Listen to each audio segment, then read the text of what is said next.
សួស្ដីបងសួស្ដីតើបងមានពេលតនេអត់បងមានពេលតនេ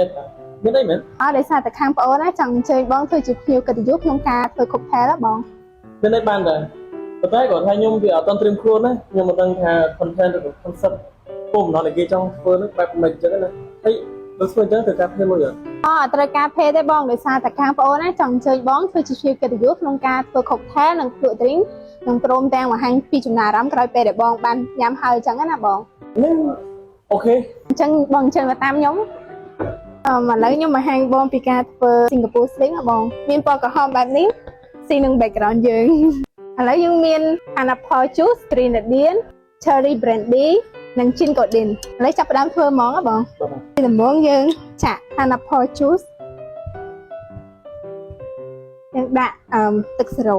វាញ៉ាំជាតិផ្អែមទៅវាឆាប់ចាប់ចូលអញ្ចឹងហើយបន្ទាប់មកយើងដាក់ Cherry Brandy ហើយបន្ទាប់មកយើងដាក់ Gin Golden ហើយបន្ទាប់មកយើងដាក់ Lemon Juice ហើយដាក់ស្ករហើយបន្ទាប់ទៀតញ៉ាំហើយបន្ទាប់មកទៀតយើង shake វាបងចង់សាបលើកទី1ហើយតើមិនមែនទេធីចេអូlại khăn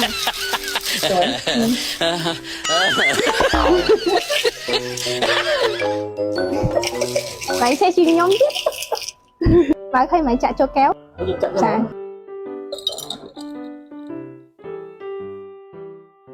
số mùi ở nhóm thưa phía cái đứa ở nhóm thưa này cái lọc sao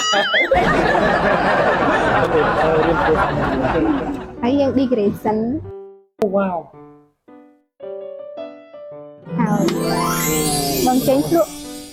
nhắm bán này chà ở bên cái lưới này ok rồi có nó ở cái lưới gì đôi chết chanh một vô đôi chết nhầm oi đọc được đọc khi chụp vô ca phớ của nhầm oi đọc được đọc được nè của sao nhầm khơi ca phớ drink cứ viên sóng đà tất cả là mấy quốc mơ tới cứ professional tại mà đó trong đấy chỉ đôi chết lại unique thì drink ở tây để nhầm shop nhầm ở tại FC ngay cái đó trong nâng trong một sạp đồng thiệt chẳng sẽ bọc bọc đọc này để trong nhằm khúc khéo để miền đôi chết ngay rồi một